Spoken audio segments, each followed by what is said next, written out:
Grammar की class में आज हम पढ़ेंगे टेंस के बारे में। तो टेंस से आपके एग्जाम में कैसे प्रश्न आते हैं, तो टेंस से आपके एग्जाम में अनुवाद से संबंधित प्रश्न आते हैं।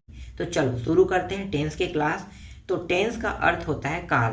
काल के 3 प्रकार होते हैं। अगर हिंदी में देखा जाए तो वर्तमान काल, भूतकाल और भविष्य काल। इसी को अगर अंग्रेजी में हम पढ़ते हैं तो प्रेजेंट टेंस, पास्ट टेंस और फ्यूचर टेंस। तो इस प्रकार से टेंस के 3 रूप होते हैं, 3 प्रकार होते हैं, प्रेजेंट, पास्ट और फ्यूचर। और इन सभी के चर्चा रूप होते हैं, और सभी के चर्चा जो रूप है ना, वो सभी में बराबर बराबर होता है। प्रेजेंट जो टेंस है उसमें अगर इंडेफिनिट टेंस है तो प्रेजेंट के पहला रूप अगर इंडेफिनिट है तो प्रेजेंट इंडेफिनिट होगा। पास्ट के भी पहला रूप इंडेफिनिट होगा और फ्यूचर का पहला रूप भी इंडेफिनिट होगा। इसका मतलब क्या है कि प्रेजेंट इंडेफिनिट टेंस होगा, पास्ट इंडेफिनिट टेंस होगा, फ्यूचर इंडेफिनिट टेंस होगा। इसी तरह से अगर दूसरा रूप में चलते हैं तो दूसरा रूप है कंटिन्यूअस। तो कंटिन्यूअस जो है वो प्रेजेंट कंटिन्यूअस भी होगा, पास्ट कंटिन्यूअस भी होगा और फ्यूचर कंटिन्यूअस भी होगा। इसके बाद हम तीसरा में चलते हैं तो प्रेजेंट परफेक्ट होगा, मतलब परफेक्ट पे अगर आते हैं तो प्रेजेंट परफेक्ट टेंस होगा, पास्ट परफेक्ट टेंस होगा और फ्यूचर परफेक्ट टेंस होगा। फिर चौथा जो है वो परफेक्ट कंटिन्यूअस है।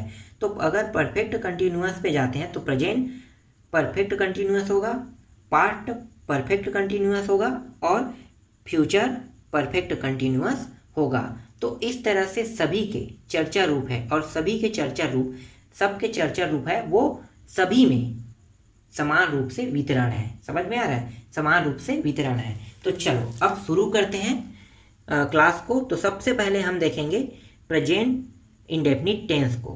प्रेजेंट इंडेफिनिट जो टेंस है उसे अब हम देखते हैं। तो प्रेजेंट इंडेफिनिट टेंस में यहाँ पे देखो क्या लगा रहता है, ता है, ते है, ती है। अगर है तो वहाँ पे जो सब्जेक्टिव केस है ना, सब्जेक्टिव केस के साथ डू और डज का उपयोग किया जाता है। तो डू और डज का उपयोग किया जाता है। और डू और डज क्या है? डू और डज जो है वो सेंटेंस को पूरा कराने का काम करता है। समझ में आ रहा है? सेंटेंस को पूरा कराने का काम करता है। अब अभी मैंने आपको बताया यहाँ पे सब्जेक्टिव केस।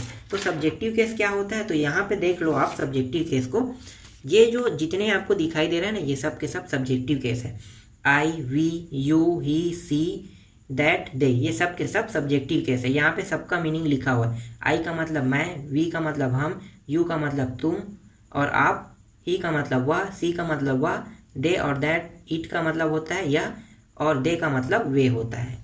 समझ में आ गया? तो ये सारे के सारे सब्जेक्टिव केस है। ये सभी सब्जेक्टिव केस आपको याद होने चाहिए। इन्हीं सब्जेक्टिव केस का उपयोग हम टेंस में करते हैं। तो चलो यहाँ पे अब देखो, मैंने सभी सब्जेक्टिव केस के बारे में आपको बता दिया।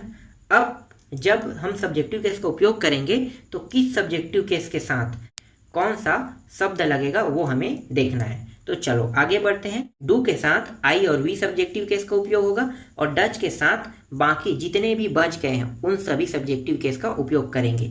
तो चलो आगे देखो, यहाँ पे क्या लिखा है। पहला वाक्य, वह क्रिकेट खेलता है। He plays cricket. क्या बनेगा? He plays cricket. इसके बारे में हम पूरा बारीकी से जानेंगे नेक्स्ट वीडियो में। अभी आप सिर्फ बेसिक जान लो। तो मैं अभी जो बता रहा हूँ सिर्फ वही देखो, ठीक है? तो इसका अर्थ होता है ही प्लेज क्रिकेट। अभी आप कोई भी क्वेश्चन नहीं कर सकते यहाँ पे, क्यों लगा है, कैसे लगा है, तो ये चीज़ आप अभी नहीं पूछ सकते। मैं बाद में इसके बारे में पूरी जानकारी बताऊँगा कि कौन सा चीज़ क्यों लगा है, हम क्यों उसका उपयोग करते हैं और इसे ऐसा क्यों लगाते हैं। ये हर एक जानकारी आपको जब बारीकी से मैं बताऊंगा तब मैं वहाँ पे आपको पढ़ाऊंगा। तो अभी सिर्फ आप बेसिक सीखो। फिर आते हैं पास्ट इंडेफिनिट टेंस में। तो चलो पास्ट इंडेफिनिट टेंस क्या होता है? पास्ट इंडेफिनिट टेंस जो है उसमें था, थे, थी होता है, और इसके साथ जो शब्द लगता है वो है डिड है। अगर वहाँ पे डिड का अगर उपयोग होगा तो वहाँ पे पास्ट इंडेफिनिट टेंस होगा। समझ में आ रहा है? Past indefinite tense. अब यहाँ पे देखो एक वाक्य है, उन्होंने क्रिकेट खेला था। देखो था, थे, थी, लगेगा क्या आएगा? खेला था। यहाँ पे लगा है, इसका मतलब ये है कि ये पास्ट इंडेफिनिट टेंस है। तो उन्होंने क्रिकेट खेला था, इसका जो अनुवाद है वो होगा ही प्लेड क्रिकेट होगा। क्या होगा? He played cricket. अभी सिर्फ आप इसे जानो, क्या होगा? He played cricket. इसके बाद आते हैं फ्यूचर इंडेफिनिट टेंस में। तो देखो फ्यूचर इंडेफिनिट टेंस देख लेते हैं। तो इसके लास्ट में है गा, गी, गे लगा हुआ है। जब गा, गी, गे लास्ट में लगेगा तो वहाँ पे फ्यूचर इंडेफिनिट टेंस होगा। क्या होगा? फ्यूचर इंडेफिनिट टेंस होगा। अब यहाँ पे देखो आई और वी लगा हुआ है, यहाँ पे आई और वी, तो आई वी जो है वो क्या है, सब्जेक्टिव केस है, और ये सब्जेक्टिव केस सिर्फ सेल के साथ लगेगा, सिर्फ सेल के साथ, विल के साथ। इसके अलावा बाकी जितने भी सब्जेक्टिव केस है वो सब के सब विल के साथ लगेगा। समझ में आ गया। इस तरह से इंडेफिनिट टेंस वाला, इंडेफिनिट से रिलेटेड जो टेंस है वो तीनों रूप यहाँ पे कंप्लीट हो गया। इसके बाद कंटिन्यूअस को देख लेते हैं। तो चलो आगे बढ़ते हैं। यहाँ पे देखो कंटिन्यूअस पे आते हैं। तो कंटिन्यूअस, तो प्रेजेंट कंटिन्यूअस, पास्ट कंटिन्यूअस और फ्यूचर कंटिन्यूअस, तीन होते हैं। तो पहले हम देखते हैं प्रेजेंट कंटिन्यूअस को। तो प्रेजेंट कंटिन्यूअस में रहा है, रही है, रहे हैं आता है, तब वो होता है प्रेजेंट कंटिन्यूअस। ये अंतिम में लगता है ना, रहा है, रही है, रहे हैं, अंतिम में जब लगेगा तब होगा प्रेजेंट कंटिन्यूअस टेंस।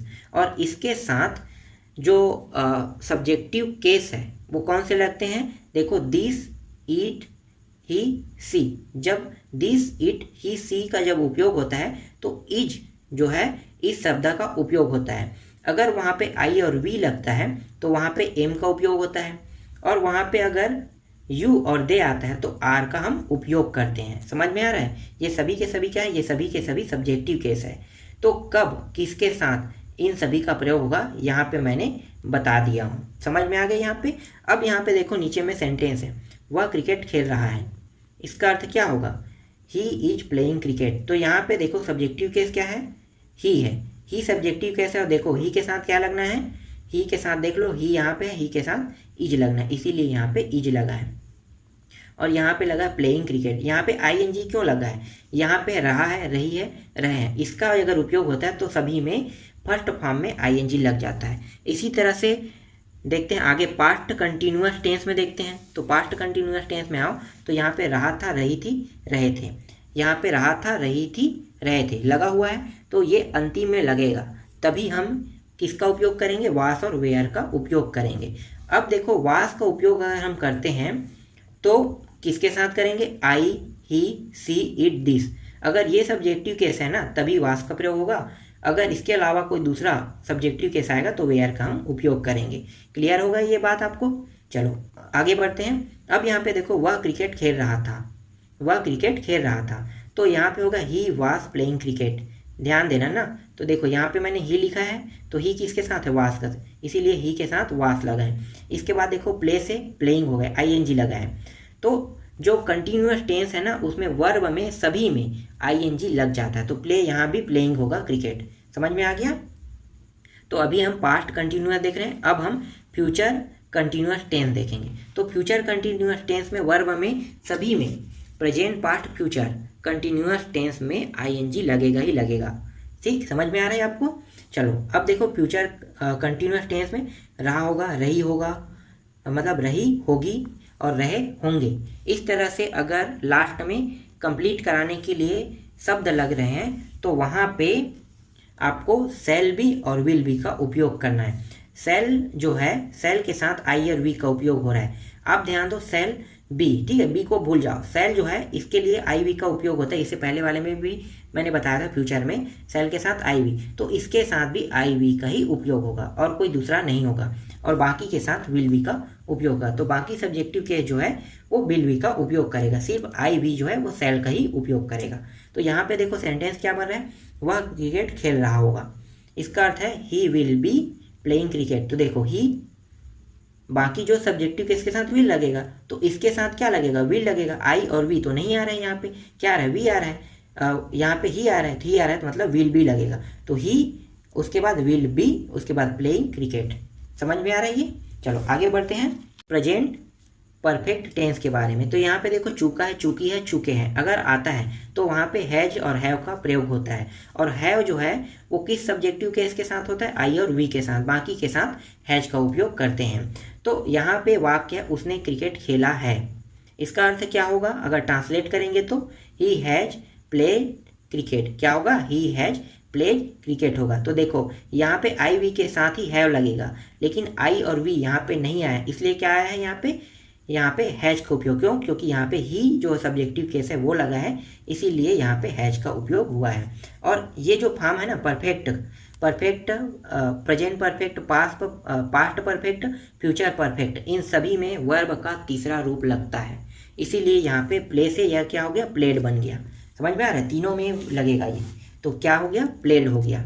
चलो आगे देखो, अब यहाँ पे अब हम पास्ट परफेक्ट टेंस देखते हैं। तो पास्ट परफेक्ट टेंस में चुका था, चुकी थी, चुके थे, अगर आता है अंतिम में तो आपको क्या लगाना है, हैड का उपयोग करना है। और यहाँ पे हैड अकेला है, इसका अर्थ क्या है कि यहाँ पे सभी सब्जेक्टिव केस का हम उपयोग कर सकते हैं।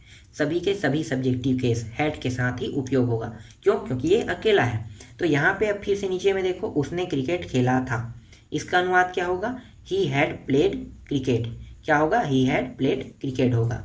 अब देखो परफेक्ट, फ्यूचर परफेक्ट टेंस में आते हैं। तो फ्यूचर परफेक्ट टेंस क्या है, चुका होगा, चुकी होगा, मतलब चुकी होगी और चुके होंगे। अगर इस तरह से अंतिम वाक्य कंप्लीट करा रहा है तब हम शैल हैव और विल हैव का उपयोग करेंगे। शैल जो है वो किसके साथ लगता है, सब्जेक्टिव केस आई, और वी जो सब्जेक्टिव केस है उसके साथ शैल लगता है, बाकी के साथ विल हैव लगेगा। ठीक है, बाकी के साथ विल हैव।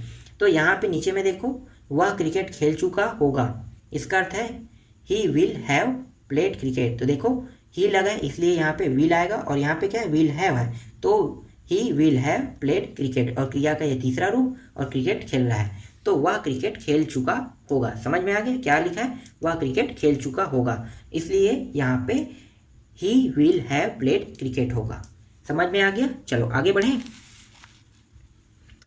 अब हम आते हैं प्रेजेंट परफेक्ट कंटिन्यूअस टेंस में। तो प्रेजेंट परफेक्ट कंटिन्यूअस जो टेंस है उसमें रहा है, रही है, रहे हैं आता है, और उसके साथ समय का जिक्र होता है तभी ये टेंस लगता है। अगर समय का जिक्र नहीं होता है तो ये क्या होगा, रहा है, रही है, रहे हैं, ये कंटिन्यूअस है। तो कंटिन्यूअस टेंस जो है उसमें अगर समय का जिक्र होगा तो वो कंटिन्यूअस टेंस क्या बन जाएगा, परफेक्ट कंटिन्यूअस टेंस बन जाएगा। समझ में आ रहा है, क्या बन जाएगा, परफेक्ट कंटिन्यूअस टेंस बन जाएगा। तो चलो आगे बढ़ते हैं। तो यहाँ पे क्या है, हैज बीन है, और यहाँ पे हैव बीन है। तो हैव जो बीन है वो आई और वी के साथ लगता है, वी सब्जेक्टिव केस के साथ, बाकी सब्जेक्टिव केस के साथ हैज बीन लगेगा। अब यहाँ पे एक सेंटेंस है, यहाँ पे देख लो सेंटेंस क्या है, वह 8 बजे तक क्रिकेट खेल रहा है। इसका अर्थ क्या होगा, he has been playing cricket till 8 o'clock। क्या होगा, बाकी तो सब सेम है लेकिन यहाँ पे टिल 8 o'clock, क्योंकि यहाँ पे समय का जिक्र हुआ है इसीलिए ये परफेक्ट कंटिन्यूअस टेंस है। अगर समय का जिक्र नहीं होता तो परफेक्ट कंटिन्यूअस टेंस नहीं होता। समझ में आ गया यहाँ आपको। चलो आगे देखो, इसके बाद हम पास्ट परफेक्ट कंटिन्यूअस टेंस देखते हैं। तो पास्ट परफेक्ट कंटिन्यूअस टेंस में देखो, रहा था, रही थी, रहे थे। ये रहा था, रही थी, रहे थे जो है वो कंटिन्यूअस है। अगर इसके साथ भी समय का अगर जिक्र करेंगे, ठीक है, था, देखो रहा है, रही है और रहे हैं, रहा था, रही थी और रहे थे, मतलब क्या है, ये इसका अगला रूप है, ये पास्ट को दर्शा रहा है। तो पास्ट को दर्शा रहा है तो ये परफेक्ट कंटिन्यूअस टेंस है, और इसमें समय का अगर जिक्र कर देंगे तो यहाँ पे जो उपयोग होगा वो है हैड बीन का उपयोग होगा। तो सभी जो सब्जेक्टिव केस है उसके साथ हम हैड बीन का उपयोग करेंगे। तो यहाँ पे लिखा है वह 8 बजे तक क्रिकेट खेल रहा था। इसका अर्थ क्या होगा, he had been playing cricket. क्या होगा, he had been playing cricket. समझ में आ रहा है। चलो लास्ट देखो, हम यहाँ पे रहा होगा, रही होगी और रहे होंगे। इसके साथ समय का अगर जिक्र होगा तो यहाँ पे शैल हैव बीन और विल हैव बीन का उपयोग करेंगे। शैल किसके साथ करते हैं, आई और वी के साथ, बाकी के साथ विल का उपयोग करेंगे। तो चलो यहाँ पे एक सेंटेंस है, वह 8 बजे तक क्रिकेट खेल रहा होगा। इसका अर्थ क्या होगा, he will have been playing cricket. क्या होगा, he will have been playing cricket, यही होगा। तो इस तरह से हमने बेसिक पूरा कंप्लीट करा दिया आप लोगों के लिए। इसके बाद हम पूरी जानकारी बारीकी से पढ़ेंगे।